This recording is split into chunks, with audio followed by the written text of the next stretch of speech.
अपनी पत्नी को पार्टी में क्यों नहीं लाए? वो गांव की है ना, इसीलिए। माफ करना, मुझे लगा वो सिर्फ आपकी है। बोलने का तो कुछ भी बोलते हो, क्या करके दिखा पाओगे? तुमसे तो चिड़चिड़ी भी नहीं चलती, क्या फुलझड़ी जला पाओगे? फुलझड़ी जलाने की बात करती हो, तेरा ये भी श्रद्धा पूरा दूंगा। अच्छा, कि फुलझड़ी जलाने की बात करती हो, तेरा ये भी श्रद्धा पूरा दूंगा। एक बार मेरे प्लस में मेहनत सटा के देखो, पूरा ट्रांसफार्मर उड़ा दूंगा। प्यारी समझ गई। क्या लड़की सच्ची मोहब्बत कर सकती है? नहीं। क्यों? शायरी में बोल के बताऊं? शायरी में बोल के बताओगी ना, मजा ही आ जाएगा। लड़कियों की मोहब्बत में वफा ढूंढते हो, बड़े नादान हो मेरे दोस्त, जहर की बोतल में दवा ढूंढते हो। अच्छा मुझे एक बात बताओ, धोखा कौन देता है, लड़का या लड़की? लड़की। अच्छा लड़का क्यों नहीं? लड़का धोखा नहीं देता है, प्यार करता है, क्योंकि लड़का लड़कियों की तरह रंग नहीं बदलता है।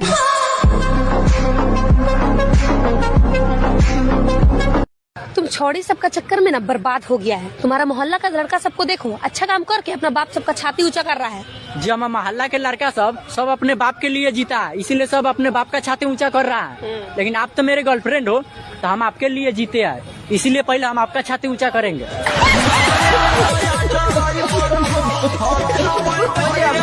एक आदमी कई साल मेहनत करता रहा और जो भी पैसे कमाता वो अपनी बूढ़ी माँ को भेज देता। उसकी माँ उनमें से जरूरत के कुछ पैसे रख लेती और बाकी सब गरीबों में बांट देती। कई साल बाद वो आदमी अपने घर लौटा तो उसने अपनी माँ से पूछा, माँ जो पैसे मैं आपको भेजता था वो कहाँ है? माँ बोली, बेटा वो पैसे तो मैंने भगवान को दे दिए। वो हैरान होकर गुस्से से बोला, अगर तुमने पैसे भगवान को दे दिए तो क्या भगवान वो पैसे मुझे वापस देगा? माँ बोली, हाँ, अगर तुम उसे ढूंढ लोगे तो वो तुम्हें सब पैसे वापस कर देंगे। ये सुनकर वो आदमी भगवान को ढूंढने निकल गया। कई दिनों के सफर के बाद जब वो एक जंगल से गुजर रहा था तो अचानक एक घोड़ा दौड़ता हुआ उसके पास आया और बोला, ए इंसान, कहाँ जा रहे हो? आदमी बोला, भगवान को ढूंढने जा रहा हूँ। घोड़ा बोला, अगर भगवान तुझे मिले तो पूछना कि मैं इतना कमजोर और डरा हुआ क्यों रहता हूँ। आदमी ने वादा किया और आगे बढ़ गया। कुछ दूर जाने के बाद एक पेड़ के नीचे आराम करने बैठा। अचानक पेड़ के तनों से आवाज आई, ए मुसाफिर, कहाँ जा रहे हो? आदमी बोला, भगवान को ढूंढने जा रहा हूँ। पेड़ भी बोला, अगर भगवान मिले तो पूछना मेरा तना क्यों सूखता जा रहा है। आदमी ने पेड़ से भी वादा किया और आगे चल पड़ा। रास्ते में उसे एक बुजुर्ग संत मिला। संत ने पूछा, कहाँ जा रहे हो मुसाफिर? आदमी ने पूरा वाक्य सुनाया, माँ के पैसे, घोड़े का सवाल, पेड़ की शिकायत। संत मुस्कुराए और बोला, भगवान तो अभी कुछ देर पहले तुम्हारे पैसे वापस करने तुम्हारे घर की तरफ ही गए हैं, और तुम जो सवाल लेकर आए हो उनके जवाब तुम्हें मैं दे देता हूँ। घोड़े से कहना, जब तक तुम पर कोई इंसान सवारी नहीं करेगा तब तक तुम इसी तरह कमजोर और डरा हुआ रहोगी। और पेड़ से कहना, तुम्हारे नीचे खजाना दफन है, जब तक वो खजाना नहीं निकाला जाएगा तुम हरे भरे नहीं हो सकते। ये सुनकर आदमी ने संत का शुक्रिया किया और चल पड़ा। सबसे पहले वो घोड़े के पास गया और उसे जवाब सुनाया। घोड़ा बोला, तुम भी तो इंसान हो, तुम मुझे सवारी के लिए रख लो ताकि मैं ठीक हो जाऊं। वो घोड़े पर बैठकर पेड़ की तरफ चल पड़ा। पेड़ ने कहा, अगर ऐसी बात है तो वो खजाना तुम ही निकाल लो और मुझे मरने से बचा लो।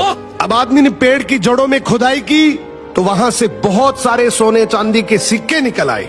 उसने खुशी खुशी वो सिक्के थैली में डाले और घोड़े पर सवार होकर घर की तरफ रवाना हो गया। घर पहुंचने पर माँ ने पूछा, सुनाओ बेटा, क्या तुमने भगवान को ढूंढ लिया?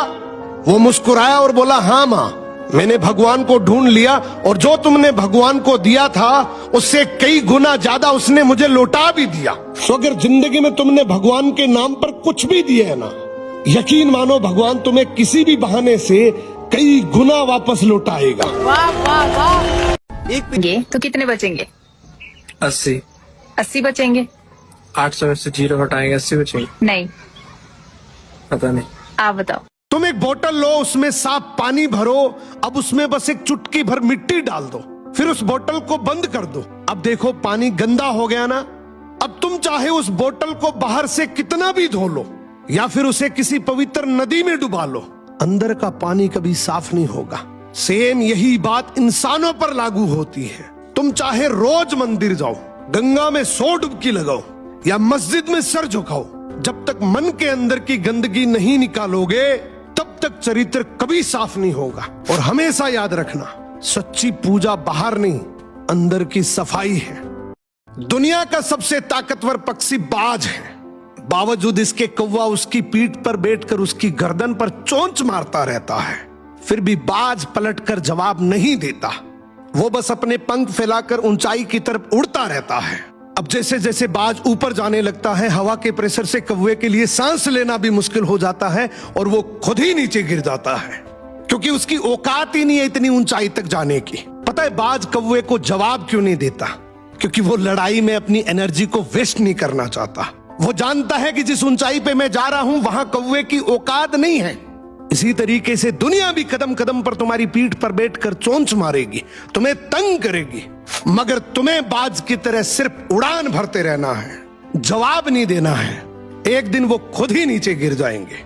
एक बार बादलों ने हड़ताल कर दी कि हम अगले 10 साल तक बारिश नहीं करेंगे। यह सुनकर सभी किसानों ने अपने खेती के औजार पैक करके रख दिए, लेकिन एक किसान था जो बिना बारिश भी रोज हल चलाता था।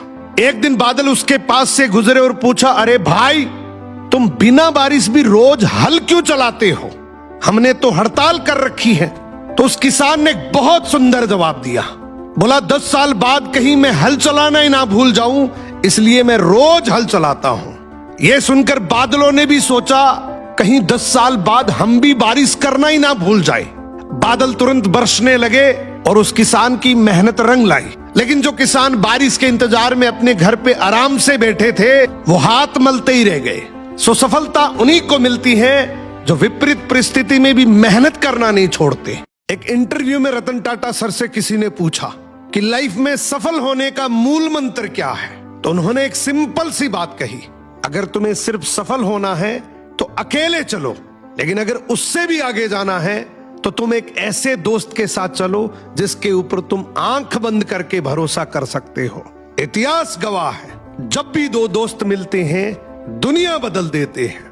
मार्क जकरबर्ग और उनके दोस्त ने मिलकर फेसबुक बनाया, बिल गेट्स और उनके दोस्त ने मिलकर माइक्रोसॉफ्ट बनाया, स्टीव जॉब्स और उनके क्लोज फ्रेंड ने मिलकर एप्पल बनाया। इस रील को उस दोस्त को टैग करो जिसके ऊपर तुम आंख बंद करके भरोसा कर सकते हो और उसके साथ एक नई शुरुआत करना चाहते हो। एक बार एक गांव में विशाल भंडारे का आयोजन किया गया। पूरे गांव के लोग भंडारे में खाना खाने आए। उस गांव का सरपंच भी आया। बातों ही बातों में उस भंडारे में एक शर्त लगी कि जो आदमी एक जगह बैठे 50 गुलाब जामुन खाएगा उसे 51,000 का इनाम दिया जाएगा। 100 लोगों ने प्रतियोगिता में भाग लिया। गांव के सरपंच ने भी प्रतियोगिता में भाग लिया, लेकिन जैसे ही सरपंच ने भाग लिया बाकी 100 लोगों ने हार मान ली। सरपंच हैरान होकर बोला, अभी तो मैंने गुलाब जामुन खाने भी नहीं शुरू करे, तुम लोगों ने पहले ही हार क्यों मान ली? तो एक बुजुर्ग आदमी बोला, अरे सरपंच, तू गांव के रोड खा गया, नालियां खा गया, गरीब लोगों के मकान खा गया, राशन कार्ड खा गया, शौचालय खा गया। तेरे लिए 50 गुलाब जामुन कौन सी बड़ी बात है रे सरपंच, तू जीत गया। ये कहानी भले काल्पनिक हो, लेकिन बहुत से गांवों के सरपंचों की यह हकीकत भी है। एक गांव में 2 दोस्त रहते थे। वो एक दूसरे के लिए जान की बाजी लगाने तक को तैयार रहते थे। उनकी दोस्ती की चर्चा आसपास के गांव में भी होती थी। लोग इनकी गहरी दोस्ती की मिसाल देते थे। क्या बात? एक दिन अचानक से एक दोस्त की मृत्यु हो जाती है। दूसरा दोस्त उसकी बॉडी को देखकर मुस्कुराने लगा।